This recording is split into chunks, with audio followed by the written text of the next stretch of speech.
Bonjour, je suis Jérôme Badi et vous écoutez VCast, le podcast média de Values. Comme l'année dernière, à peu près à la même époque, nous avons voulu faire une rétro de l'année 2021 sous l'angle de la consommation. Alors, que s'est-il passé cette année ? Comment notre moi consommateur s'est-il comporté ? Comment avons-nous dépensé ? Quelles nouvelles habitudes avons-nous prises après 2 ans d'ouverture-fermeture ? Et puis, nous ferons aussi un focus particulier sur l'alimentation, qui reste un poste de dépense très important et qui avait été bouleversé lors des confinements. Pour cela, retrouvons celle que les fidèles de VCast connaissent déjà. J'accueille Émilie Mayer, directrice Business Insight chez IRI. Bonjour Émilie. Bonjour. Et ravi de te retrouver. Première question, est-ce que déjà tu peux nous rappeler ce qu'est IRI ? Alors IRI, c'est une entreprise de data, de big data, qui est spécialisée dans l'analyse du secteur de la grande consommation. La mission d'IRI, c'est d'accompagner les acteurs de la consommation dans le développement de leur business. Et pour ça, on s'appuie sur la collecte de données des points de vente de grande distribution et également sur un panel de transactions bancaires de plus de 350 000 foyers. Donc, ça nous permet d'avoir une vision très globale de la conso des Français. Et puis, on a aussi des expertises particulières sur de la modélisation, du géomarketing ou encore du comportement shopper.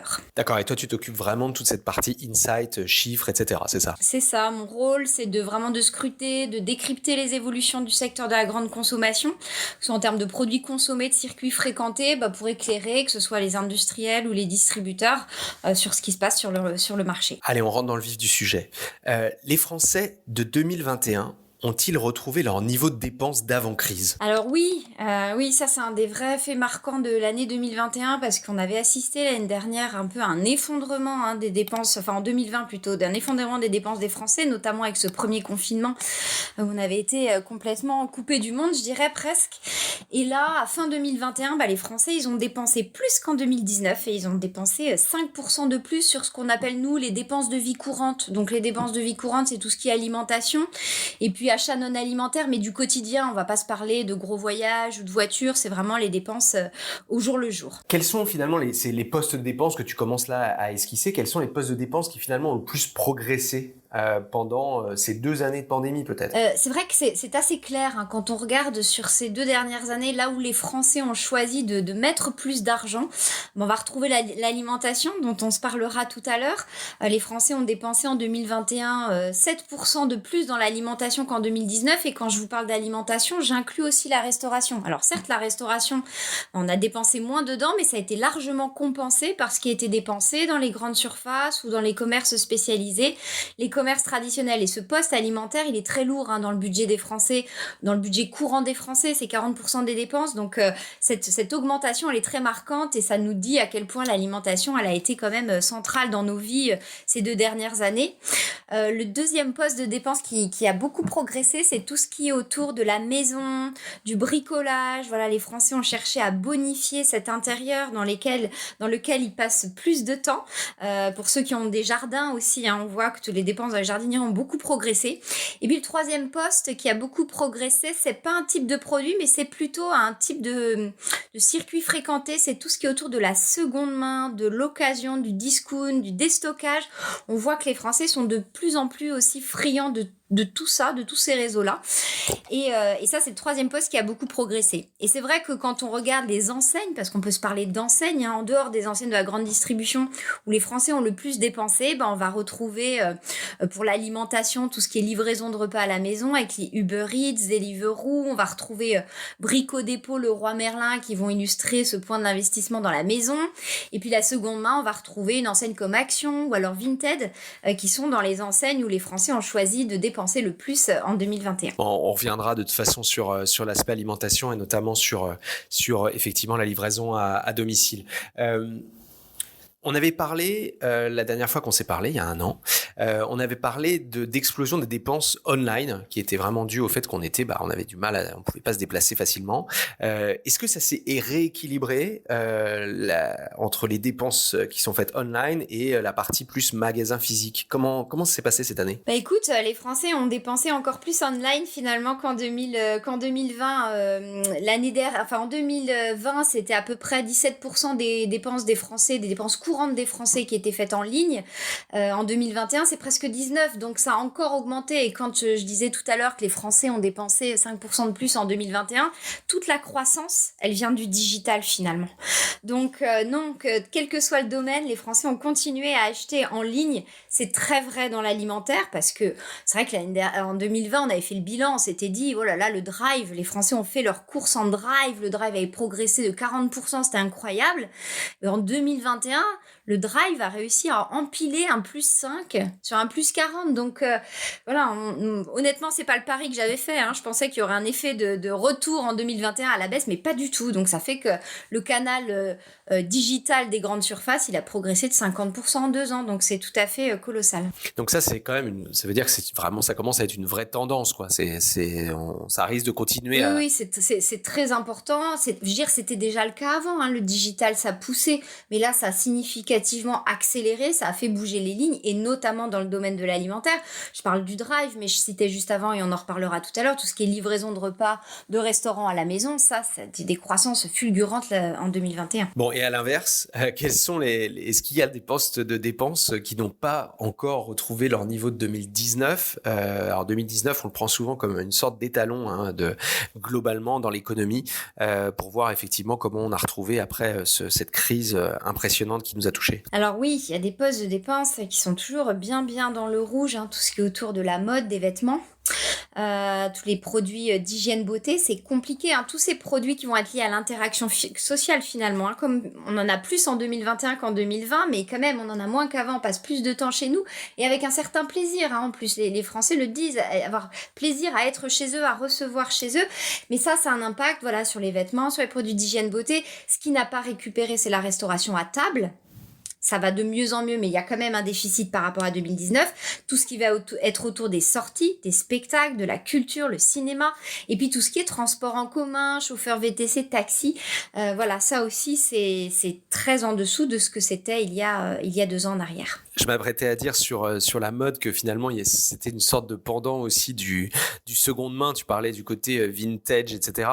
Mais en même temps, tout le reste que tu as décrit ensuite, restaurant, cinéma, effectivement, c'est aussi parce que nos interactions sociales ont changé. Oui, mais c'est vrai que sur le sujet de la mode, tu as raison, la seconde main prend une ampleur très importante. On voit des enseignes très très connues, Boulevard Haussmann, qui ont aménagé des étages avec des produits de seconde main. Donc oui, c'est un mouvement de fond qui fait du mal aux boutiques de vêtements, c'est sûr. Bon, allez, maintenant on va zoomer, on va faire un zoom sur l'alimentation parce qu'effectivement, il y a des tendances là aussi qui sont très fortes dans l'alimentation. Déjà, si tu avais un mot pour qualifier cette année 2021 sur le secteur de l'alimentation, qu'est-ce que tu dirais ? Je dirais que les Français, ils se sont un petit peu relâchés d'un point de vue alimentaire et ça se lit à travers différentes choses. Un besoin de se faire plaisir et de relâcher, je dirais, pour qualifier la conso en 2021. Ok, bon, j'imagine que t'as pas de chiffre là-dessus, mais on peut imaginer que ça va avec la prise de poids, non ? Quelque chose comme ça, mais bon. Oui, on parle de 3 kilos et quelques, je crois, qui ont été pris. C'est possible parce qu'on voit que, oui, il y a pas mal de catégories autour du plaisir sucré, on va dire, catégorie un peu régressive, le chocolat, et je parle pas du chocolat pour faire des gâteaux, ni du chocolat pour mettre dans le pain du goûter des enfants, mais vraiment les chocolats adultes, tu vois, les chocolats fourrés, ça c'est des catégories de produits qui vont très bien. Dans les meilleures innovations de l'année 2021, on va retrouver deux des meilleurs lancements qui sont des gammes de glace, donc des produits très gourmands, produits un peu, moi j'appelle ça un peu des produits doudous, ça fait du bien au moral. Et puis quand on s'est abonné à Netflix, qu'on va plus au cinéma, c'est aussi sympa de manger son petit plaisir sucré devant son film le soir. Donc on voit les catégories de plaisir qui vont très bien, aussi tout ce qui est autour de la convivialité, puisque les gens reçoivent plus chez eux, donc derrière les catégories de convivialité, on va avoir les alcools par exemple, qui font plutôt une bonne année. Alors il y a du transfert bien sûr du hors domicile vers le domicile, mais en tout cas en grande surface c'est plutôt des bonnes performances. Et puis il y a aussi il y a ce plaisir qui est très fort dans les catégories de produits achetés, mais je dirais aussi quand même une quête de qualité toujours, et ça on le voit dans le type de commerce que les Français ont choisi de fréquenter. On vit plus en proximité, on est plus chez nous, donc on vit plus proche de nous, de chez nous, on achète plus proche proche de chez nous. Et on le voit à travers notamment les commerces traditionnels de bouche, que ce soit les boucheries, les boulangeries, tous ces commerces-là, les fromageries, les cavistes, tout ça va plutôt très bien et les résultats de 2021 sont assez impressionnants. Donc la qualité et le plaisir, parce que dans ces magasins-là, c'est très connoté qualitatif, les commerces traditionnels dans l'esprit des gens, mais c'est aussi le plaisir. C'est le plaisir des produits parce qu'on sait qu'on va acheter des produits de qualité, et puis c'est le plaisir d'être en interaction aussi avec les commerçants de ces magasins-là. Ouais, c'est quand même une ode aux artisans aussi quand même, qui est finalement restée quand même, parce qu'on avait vu les Français, on était tous retournés chez des petits commerçants, on avait pris des nouvelles habitudes aussi, donc c'est intéressant de voir que ça persiste, et cette espèce de pendant entre les produits doudous qu'on pourrait appeler finalement qui sont des produits transformés, on va dire, et quand même le côté artisan, etc. Et donc justement, ça m'amène à la question suivante. On avait vu qu'on s'était mis à cuisiner, on s'était mis derrière les fourneaux lors des confinements. Est-ce que c'est toujours le cas ? À moins quand même, quand je dis que les Français ont un peu relâché, ils ont aussi un peu relâché sur l'investissement dans la cuisine. Alors ça, c'est très lisible à travers notamment tout ce qui est autour de la pâtisserie. L'effet de revers est assez important. Et ce qu'on appelle les produits de base, finalement, aujourd'hui, de la grosse croissance de 2020, il en reste pas énormément. Et 2021, c'est, je dirais, plutôt l'année du tout prêt. C'est-à-dire que là où, en 2020, on avait acheté de la farine, voilà, pour faire des gâteaux, cette année, c'est plutôt des plats cuisinés, que ce soit du rayon frais, du rayon surgelé, tout ce qui va être au rayon traiteur, ce qu'on appelle les snacks, donc les hot dogs, ce genre de produits. Voilà, on sent que les gens, beaucoup travaillent chez eux aussi, et puis le midi, on cherche à la simplicité, donc on va plutôt aussi acheter des produits tout préparés. Donc non, le fait maison a bien quand même est bien redescendu maintenant dans le contexte dans lequel on arrive d'inflation.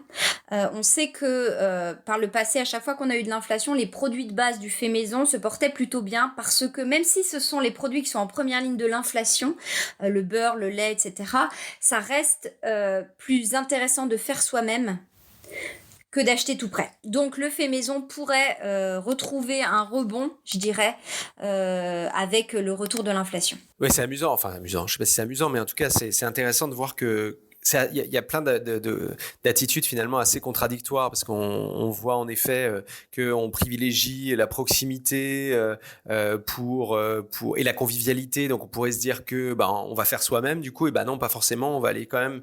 Il y a une vraie dynamique autour du tout prêt, comme tu viens de nous le dire. De la même manière, l'inflation qui va toucher ces produits-là va peut-être nous ramener vers je vais peut-être le faire moi-même, ça coûtera toujours moins cher que les produits transformés. Donc c'est assez intéressant. Tu nous parlais au début des plateformes Uber Eats, Deliveroo par exemple. En fait, c'est un peu, il y a une vraie explosion, parce que ces fameux tout prêts qui sont un peu l'inverse de notre culture. Bon, je viens d'essayer de le dire. Et finalement, on va quand même aller chercher des plateformes qui vont nous livrer quoi ? On va vers de la qualité quand même là-dedans. On peut choisir quand même. C'est quoi cette tendance-là ? Pour moi, c'est de la simplification de vie. C'est-à-dire que autant 2020, ça a été l'année du drive, l'année des courses en ligne, autant 2021, c'est l'année de la livraison à domicile de plats de restaurant.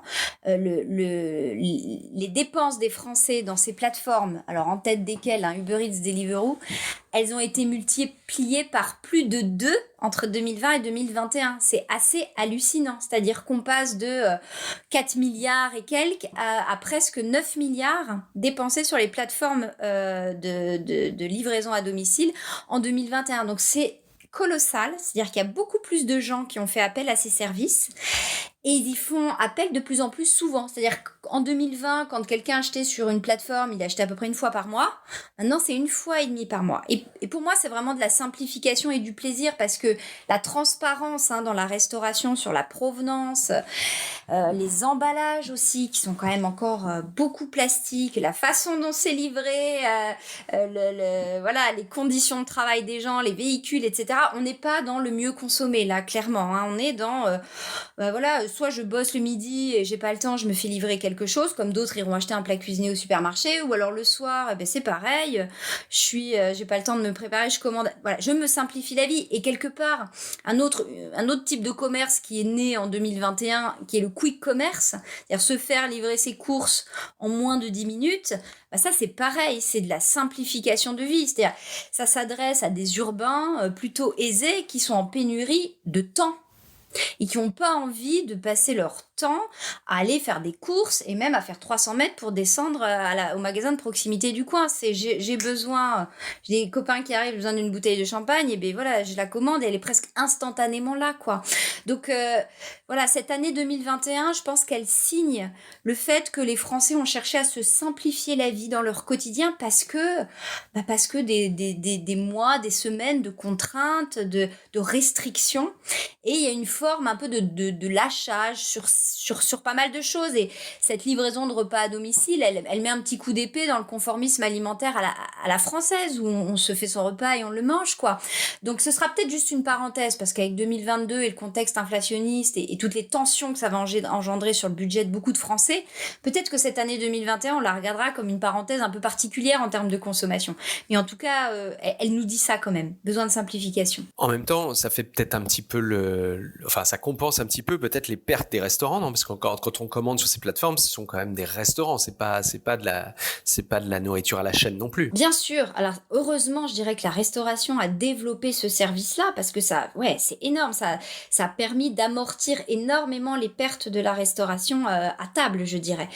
Donc ces livraisons de repas, elles prennent, c'est sûr, sur la restauration à table, mais elles prennent aussi quelque part sur les courses alimentaires, sur des repas qu'on ne se fait pas et donc des courses qu'on ne fait pas. Alors certains, les agrégateurs livrent aujourd'hui des courses aussi, hein, mais ce qui est livré reste majoritairement aujourd'hui des plats de restaurant. Qu'est-ce qu'on peut dire d'une manière générale sur les succès des marques? Est-ce qu'il y a des grands enseignements qu'il faut retenir sur cette année 2021? Encore un élément qui va signer la recherche de plaisir des Français, parce que 2021, c'est l'année des marques nationales. Les marques de distributeurs sont dans le rouge en 2021, tout au long de l'année 2021. Et c'est vraiment les marques nationales qui réussissent, après une année 2020 de forte croissance quand même, à plutôt bien s'en sortir. Et on sait que dans l'esprit des gens, les marques nationales, ça signe mieux le plaisir et la qualité que la marque de distributeur. C'est un refuge, on va dire, en termes de confiance, la marque nationale. Et au sein des marques nationales, les marques qui s'en sortent le mieux, ce sont les petites marques. Donc ce qu'on appelle, nous, les PME.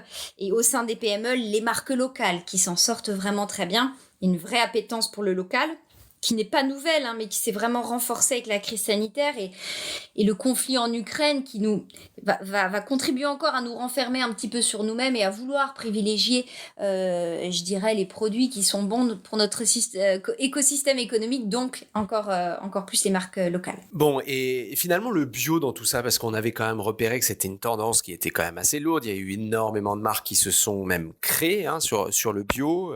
Ça correspond aussi à ce qui sont censés être les aspirations des Français. On est tout le temps en train de nous parler effectivement d'engagements environnementaux, même de RSE. Les marques communiquent beaucoup autour de ça. On en est où sur le bio? Alors 2021, c'est la première année où le bio en grande surface devient négatif. Voilà, les ventes de bio, c'est moins 3% l'année dernière dans l'enceinte des grandes surfaces. Alors j'insiste là-dessus parce que le bio, c'est à peu près 55% du chiffre d'affaires qui est fait en grande surface. Le reste, c'est fait dans les enseignes spécialisées, voilà, chez les commerçants, dans la vente directe. Donc ce pan-là du marché devient négatif. Du côté des enseignes spécialisées, ça tasse aussi. Donc ça ressemble quand même à un essoufflement du bio. Alors comment on explique ça? Dans les grandes surfaces, tout simplement, il y a une explication qui est que, tu l'as dit, beaucoup de marques se sont lancées, beaucoup de produits sont arrivés, puis au bout d'un moment, tout le monde a fait ses expansions bio et ça se tasse. Donc forcément, quand il n'y a plus cet aspect un peu mécanique de nouvelles références qui arrivent sur le marché, eh bien les ventes, elles se tassent. Ce que ça dit aussi, ça veut dire que la demande, elle prend pas le relais. La demande toute seule, sans aide d'accroissement de l'offre, elle prend pas le relais. Alors, quelles sont les raisons qui font que la demande est un peu en difficulté sur le bio ? Forcément, il y a le prix. Quand on interroge les gens en magasin, ils nous disent que la première raison pour laquelle ils consomment pas davantage de bio, c'est le prix. Un produit bio, en moyenne, c'est 40-50% plus cher. Donc, forcément, avec un surprix de cette ampleur, ça peut pas concerner l'exhaustivité de la consommation des gens. Donc, aujourd'hui, c'est 5% de la consommation des gens. On a du mal à aller au-dessus. Donc il y a le frein du prix, il y a aussi le frein qui est que on a une espèce de fragmentation de l'offre bien manger. C'est-à-dire qu'avant, on voulait bien manger, il y avait que le bio, et aujourd'hui, il y a d'autres choses que le bio. Il y a tous les produits sans, il y a tout un tas d'autres labels, il y a le local que j'évoquais tout à l'heure, qui est signe de qualité dans l'esprit des Français. Donc cette demande du bien consommé, elle se répartit sur un nombre d'axes plus nombreux finalement.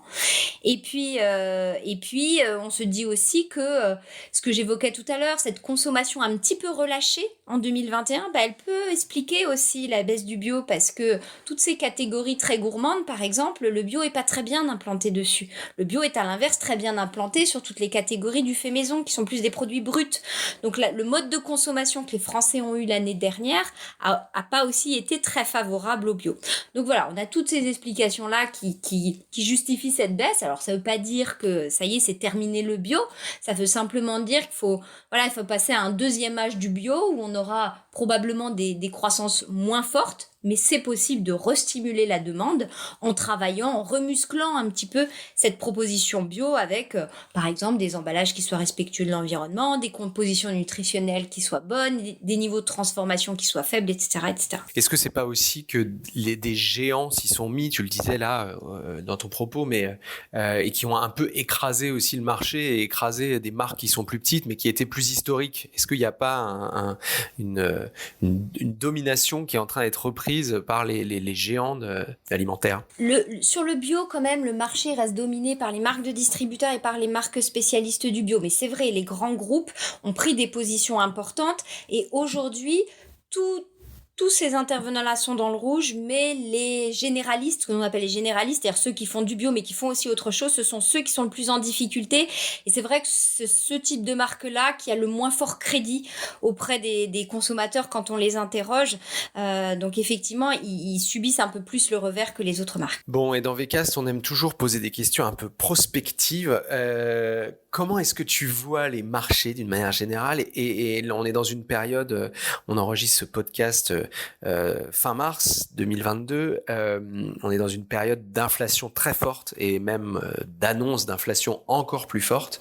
Qu'est-ce que ça va changer, d'après toi, dans les comportements d'achat, dans les comportements de consommation je disais tout à l'heure, de notre moi consommateur? Ça va changer beaucoup de choses parce que ça fait déjà 2 ans qu'on évolue de manière très incertaine dans la consommation à cause de la pandémie. La pandémie, c'est pas fini, on le voit bien là, ces derniers jours où on repart à la hausse en termes de cas. Et on a une nouvelle invitée, je dirais, dans cette équation déjà compliquée, qui est l'inflation. Et l'inflation, on le sait, ça va chambouler la consommation, c'est une certitude. Alors sur les produits de grande conso, pour l'instant, l'inflation, elle reste encore assez modérée parce que les négociations commerciales viennent de se terminer. Elles se sont terminées le 1er mars, donc il faut le temps que les nouveaux prix, entre guillemets, se répercutent dans les points de vente. Mais c'est vrai que nous, on table à partir du mois d'avril sur une inflation de 3%. Et avec ce qui se passe en Ukraine, la réouverture possible de ces négociations commerciales, on imagine qu'on peut passer le cap des 5%. Et ça, forcément, ça aura des implications sur le comportement des consommateurs. Parce que qu'est-ce qu'ils vont faire ? Ils vont revoir un peu le répertoire d'achat parce qu'ils vont aller chercher le meilleur rapport qualité-prix. Donc ça va avoir des influences sur les produits qu'ils achètent, sur les marques qu'ils achètent, sur les circuits de distribution qu'ils fréquentent. Et globalement, quand il y a de l'inflation, il y a 2 grands types de comportements. C'est-à-dire que pour absorber la hausse des prix, les Français ils font des choix. Il y a 2 grandes options. Soit ils vont acheter moins, donc ils vont mettre moins de produits dans leur panier de manière à pouvoir absorber la hausse de l'inflation et qu'au global le panier n'augmente pas trop. Donc comment ils vont faire pour acheter moins ? Ils vont aller possiblement moins souvent en magasin. Ils vont acheter des conditionnements plus petits parce qu'on va pas arrêter d'acheter les pâtes même si elles sont à plus 20, mais on va peut-être acheter des paquets de 250 grammes là où on achetait 500 avant. Ils vont faire des arbitrages entre certaines catégories, peut-être arrêter d'acheter des produits qui sont moins cœur de repas, moins indispensables pour pouvoir se concentrer sur les produits vraiment centraux dans l'alimentation. Et puis la deuxième grande option, après acheter moins en quantité, c'est acheter moins cher. C'est-à-dire que je ne sacrifie pas les quantités, mais quelque part, je descends en gamme dans ce que j'achète. Donc, par exemple, j'ai acheté de la grande marque nationale, je vais acheter de la marque de distributeur. Ou au sein de mes marques nationales, j'ai acheté plutôt du premium, je vais plutôt acheter une marque cœur de gamme. Donc ça, c'est une variation au sein d'un répertoire de marques. Je vais aller un peu plus dans les enseignes de discount, dans les enseignes de déstockage. Et puis, quelque part, peut-être que j'avais engagé sur certaines catégories de produits à consommer du bio. Je veux continuer à acheter des yaourts, mais je peux plus acheter des yaourts bio, donc je vais revenir sur des yaourts conventionnels. Quelque part, je dégrade un peu mon mix, quelque part, en termes d'achat. Donc voilà les deux grandes options. Donc vraiment, il faut que les marques, elles soient très à l'écoute de ça, qu'elles regardent vraiment ce qui se passe, parce que forcément, il va y avoir des changements assez importants. Et comme dans tout moment d'incertitude, il y a des poches de croissance qui vont émerger. Donc, voilà, bien identifier ce qui se passe pour pouvoir agir aux bons endroits. Et ça me fait penser, il me semble que l'an passé, on avait parlé des parts de marché grandissantes des enseignes de discount. On va peut-être avoir un comportement différent et se tourner vers des enseignes qui sont capables de nous proposer des produits moins chers. Comment tu vois cette question ? Alors, il est certain que les Français vont aller que les enseignes qui ont une forte image prix seront probablement les gagnantes de l'année qui a démarré là. Lidl, Aldi, ce sont des enseignes qui se portent très bien, qui gagnent des parts de marché. Et à mon sens, le gros atout qu'elles ont, c'est que contrairement à la crise de 2008, elles ne sont pas uniquement sur le prix, elles sont sur le prix et la qualité. Le changement d'image et de positionnement de ces enseignes-là a été très fort. Et pour moi, les gagnants de l'année 2022, c'est ceux qui vont allier la qualité et le prix. Et ces enseignes-là sont extrêmement bien positionnées. Une enseigne comme Action, le déstockeur Action, est aussi très bien positionnée parce que on va y trouver des marques nationales à des prix défiant toute concurrence. Donc c'est quelque part, c'est compliqué quand on achète de la marque nationale de descendre sur de la marque de distributeur, par exemple. On peut avoir un sentiment de déclassement. Eh bien, d'aller dans ces enseignes-là, qui proposent des marques nationales à meilleur prix, c'est quelque chose de très intéressant pour les gens parce qu'ils continuent à acheter de la marque, mais ils la payent moins cher. Donc voilà, je pense que ces enseignes-là, sur l'année dans laquelle nous sommes, vont faire des bons scores. Oui, c'est une certitude. Bon voilà, vous l'avez compris, on vous a parlé aujourd'hui évidemment de la tendance du online qui s'est encore renforcée de façon même spectaculaire, qu'on pourrait lier d'ailleurs avec une autre tendance liée au online qui sont les plateformes de livraison à domicile. Et pourtant, on est très contradictoires les Français. Et pourtant, on met en avant quand même la qualité, même si on achète moins de bio. On met en avant le vintage, la seconde main, dans une logique très environnementale, même si là aussi on achète moins de bio. Et on met en avant également notre envie de retrouver du plaisir, également de la facilité dans nos comportements d'achat par rapport à ce qu'on a pu vivre où c'était plus compliqué. J'ai envie presque de poser une question et d'essayer, on va essayer de s'en souvenir pour l'an prochain, Émilie. Une grande question à laquelle 2021 va répondre. Finalement, quelle résilience face à l'inflation? Quelle résilience pour les marques? Quelle résilience pour les consommateurs face à l'inflation? Et voilà, on va essayer de voir comment ça va se passer et d'y répondre l'année prochaine, ça te va? Avec grand plaisir. Merci beaucoup, Émilie, d'avoir accepté mon invitation. Merci Jérôme. Et à très bientôt. À bientôt. Et quant à vous, je vous retrouve bientôt pour un nouvel épisode de VCast. Continuez à liker, mettre des étoiles sur vos plateformes de podcast préférées. Ciao.